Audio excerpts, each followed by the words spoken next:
Praise the lord.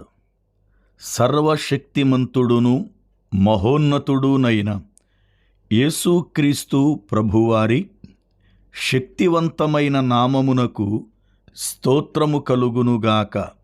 ఆమేన్.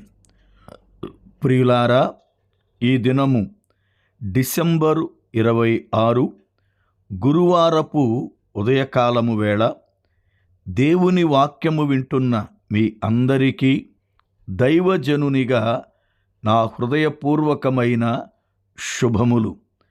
దేవుని కృప, ఆయన సన్నిధి సదాకాలము మీకు తోడయ్యుండి మీ కుటుంబములకు క్షేమమును కలిగించునుగాక.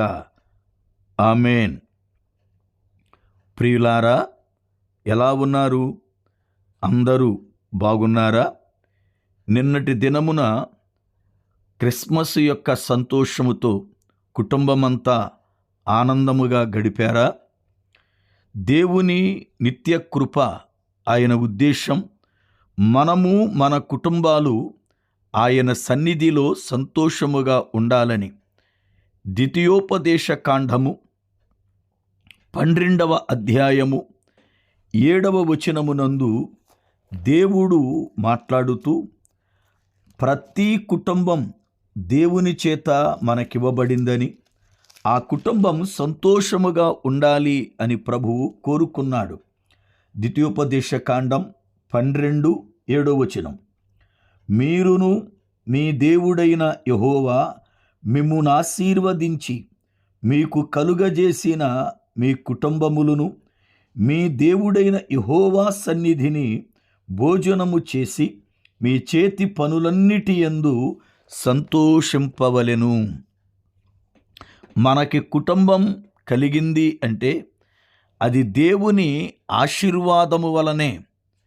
ఎందుకంటే దేవుని ఆశీర్వాదం లేకపోతే ఒక వ్యక్తికి వివాహము కాదు.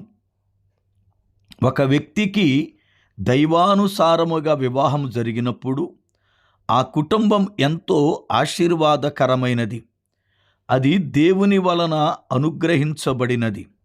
గనుక ప్రతి కుటుంబం దేవుని సన్నిధిలో చక్కగా సంతోషించేటువంటి వారిగా, వారు చేస్తున్న వారి చేతి పనులన్నీ కూడా దీవించబడేటట్లుగా ఉండాలి అని దేవుని యొక్క నిత్య ఉద్దేశం.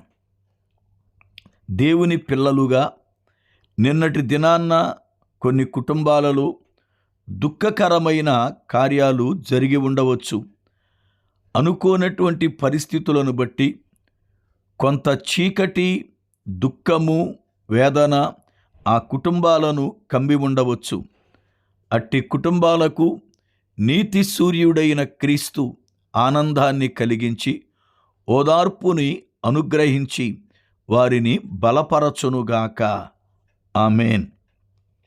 ఈ దినమున దేవుని యొక్క లేఖనములో నుండి కీర్తన గ్రంథము 38వ కీర్తన 17వ చరణాన్ని ధ్యానము చేద్దాం.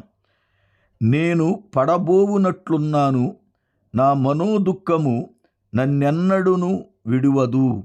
ప్రార్థన. పరిశుద్ధుడవైన పరమ తండ్రి, మీకు వందనాలు, స్తోత్రాలు చెల్లిస్తున్నా. వాక్యము వింటున్న ప్రతి బిడ్డను దీవించండి, బలపరచండి.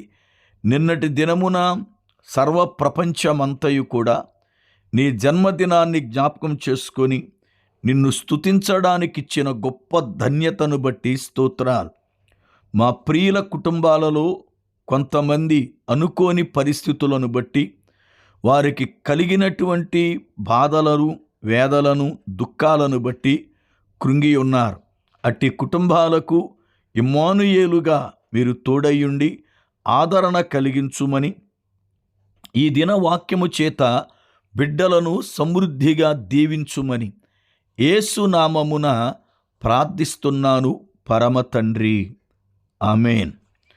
ప్రభువునందు ప్రియులారా, దేవుని లేఖనములో దావీదు భక్తుడు మాట్లాడుతూ, నేను పడబోవునట్లున్నాను, నా మనోదుఃఖము నన్నెన్నడను విడువదు అన్నాడు. నేను పడబోవునట్లున్నాను అంటే అతడింకా పడిపోలేదు, అయితే పడబోవునట్లుగా అతడు తూలిపోయాడు. పడబోవునట్లుగా అతడు కాలుజారు స్థలములో ఉన్నాడు అని అర్థం. దేవుని పిల్లలుగా మన యొక్క ఆత్మీయ జీవితాలలో కొన్ని పర్యాయాలు పడిపోవడానికి దగ్గరగా వెళ్ళి మరలా తిరిగి ఎవరో లేపినట్లుగా మనము లేచి నిలబడతాం. కొన్ని పర్యాయాలు పడి కూడా వెంటనే లేచిన సందర్భాలు ఉన్నాయి. దేవుని యొక్క లేఖనమును బట్టి ఆయన పిల్లలు పడిపోయితే వెంటనే ఆయన పైకి లేపువాడు. వారి పిల్లలను పడనీయకుండా ఆయన కాపాడువాడు.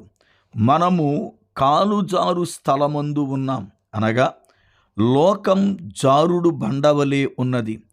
ఏ రీతిగానైనా మనలను పడగొట్టాలని నేత్రాశ ద్వారా, శరీరాశ ద్వారా, జీవపు డంభము ద్వారా మనం పడిపోయేటట్లుగా చేయాలని అపవాది శతవిధముల ప్రయత్నం చేస్తాడు.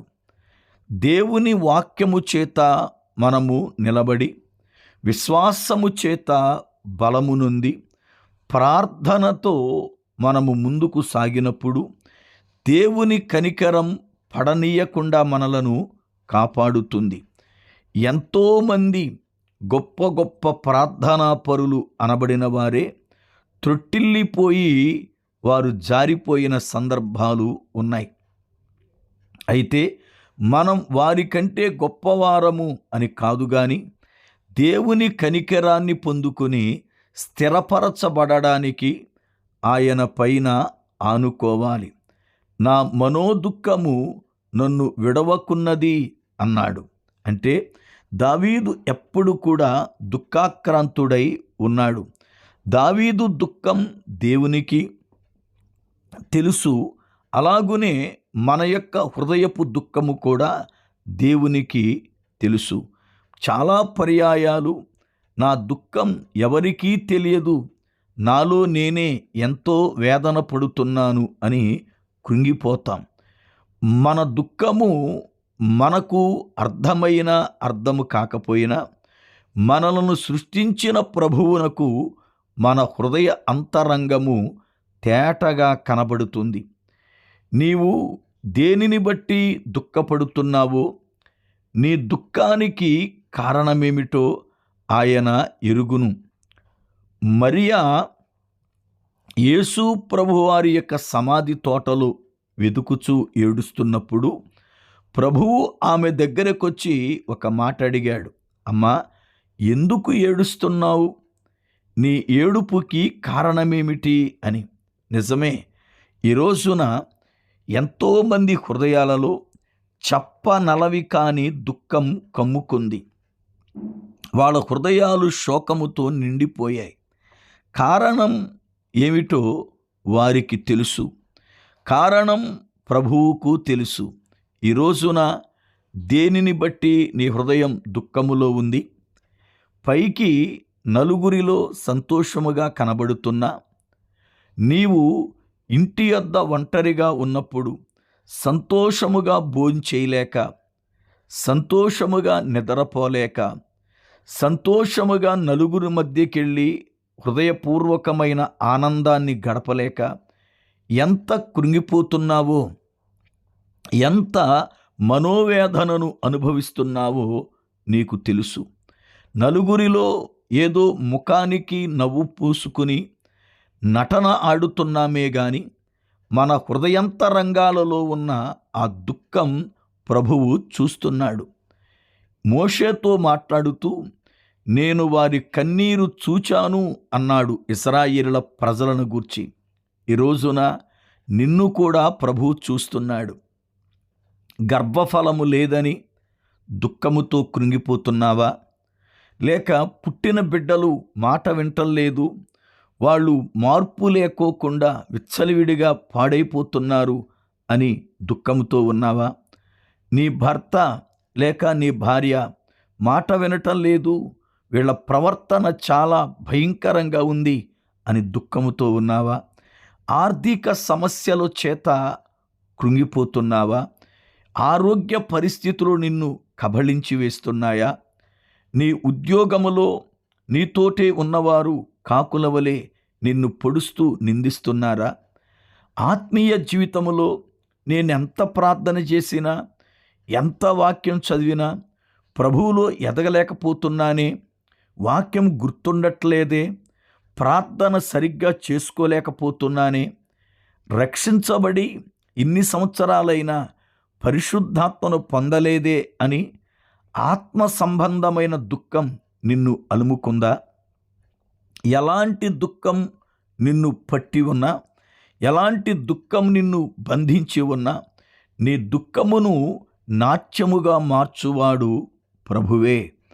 ఆయన యందు విశ్వాసముంచు.